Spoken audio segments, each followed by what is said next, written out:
broken only by the wind curling across endless dunes. For centuries, these sands have seen empires rise and fall, armies march, and kingdoms tested by fate. But in our age, power is measured not in swords and horses, but in satellites, missiles, and nuclear warheads. It is in this fragile balance of power that Saudi Arabia and Pakistan have made a decision that could reshape the Middle East and South Asia. They have signed a Mutual Defense Pact, a document that binds their destinies together, not just in words, but in strategy, survival, and in history itself. This is not merely an agreement between two states. It is the story of abandonment and alliance, of debts repaid and new risks taken. It is the moment Saudi Arabia, long tied to America's security guarantees, chose to hedge its future elsewhere.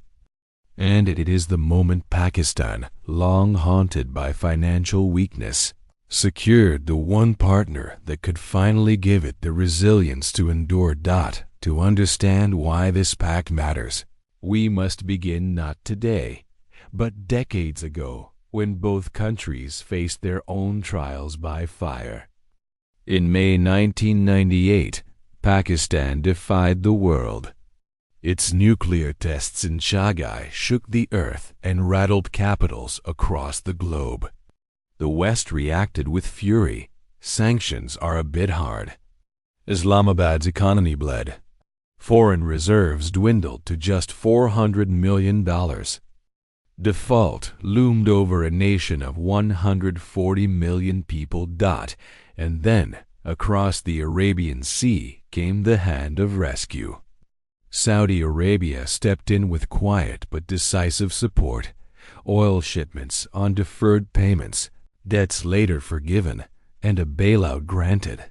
Even as Riyadh itself struggled with oil prices at just $10 a barrel. The kingdom absorbed deficits, took out loans, and sacrificed its own fiscal stability to keep Pakistan alive. It was not an easy decision, but it created a bond few could rival. Prince Turki Al Faisal would later call it one of the closest relationships in the world between any two countries. Pakistan never forgot. The partnership was pragmatic. Saudi Arabia had wealth but no nuclear shield. Pakistan had soldiers, missiles, and the bomb, but no oil, no surplus capital. Together, they were two halves of a whole. Yet for decades this cooperation lived in shadows, whispered, but never formalized. Until now, the immediate spark for a defense pact was not found in Islamabad or Riyadh, but in Washington. For decades, the kingdom relied on the U.S. for protection.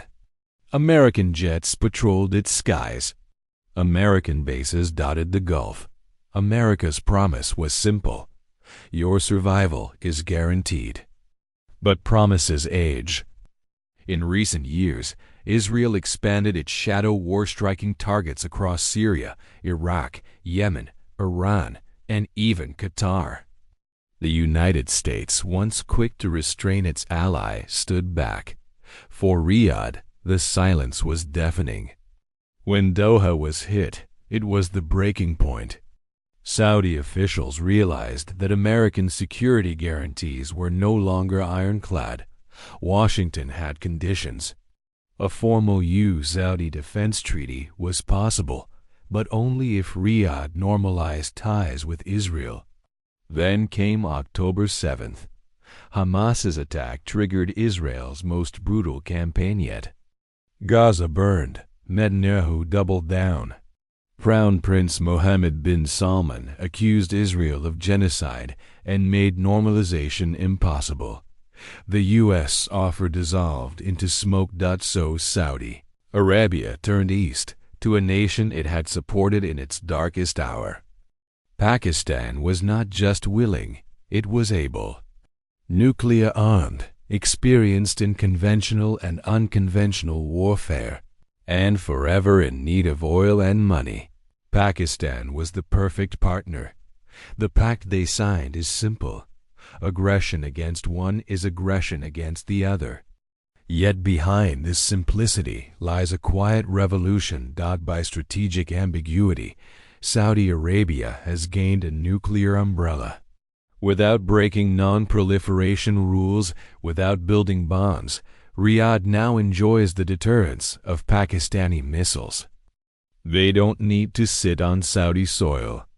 Their existence is enough to alter the calculations of Riyadh's enemies, Iran, Israel, even India.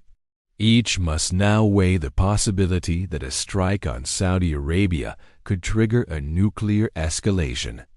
In geopolitics, uncertainty itself is power. For Pakistan, the gains are just as profound. The weakness of its military has never been weapons, it has been endurance. Wars are not only fought with tanks and planes. They are fought with supply lines, with oil reserves, with financial lifelines that keep economies breathing under strain. India has long counted on this weakness dragging Pakistan into drawn-out skirmishes to bleed it dry. But Saudi oil and Saudi money change everything. Islamabad can now sustain prolonged conflict. It can expand its arsenal. It can scale its arms industry. In pairing Chinese weapons with Saudi resources, Pakistan gains a warfighting capacity it has never had before. This pact is more than strategy. It is symbolism. It is Riyadh telling Washington, we no longer rely only on you. It is Riyadh telling Tel Aviv, our skies are not undefended. It is Riyadh telling Tehran, militias and missiles will be met with a shield you cannot ignore. But alliances cut both ways. For Pakistan, siding so tightly with Saudi Arabia risks entanglement in Yemen and deepened rivalry with Iran. For Riyadh, the pact means inheriting Pakistan's disputes with India and Afghanistan. The two countries have chosen not just partnership, but entanglement. Still, this was not a choice made in comfort. It was made in necessity.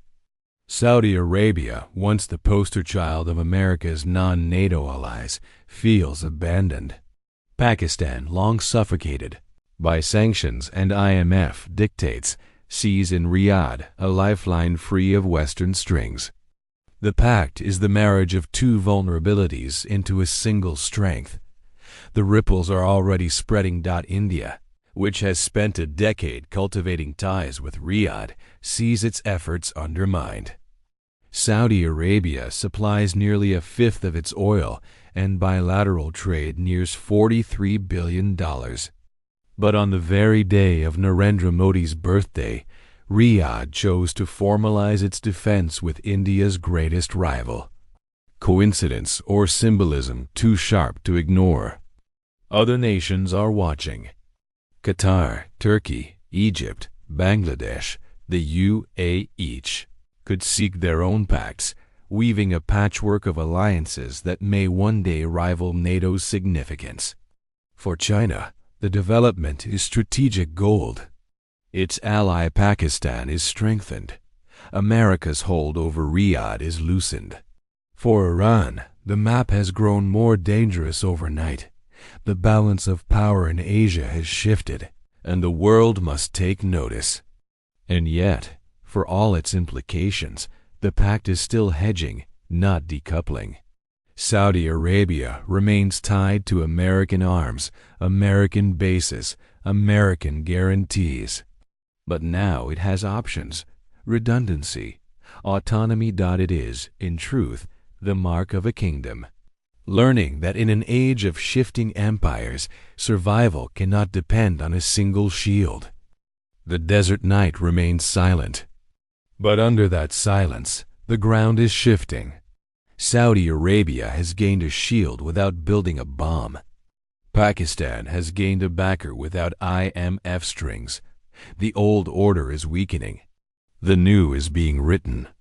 What comes next may not be decided in Washington or Tel Aviv, but in the space between Islamabad and Riyadh.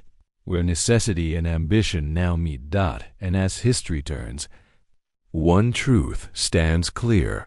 Alliances are not born of promises or speeches, but of survival. If this story has shown you how fragile and fascinating our world has become, don't let it stop here. Subscribe to this channel for more in-depth narratives that reveal the hidden forces shaping our future. Share this video to spark conversations that matter. And add your voice in the comments, because history is not just written by leaders in palaces. It's written by people who care enough to understand it. The storm is gathering.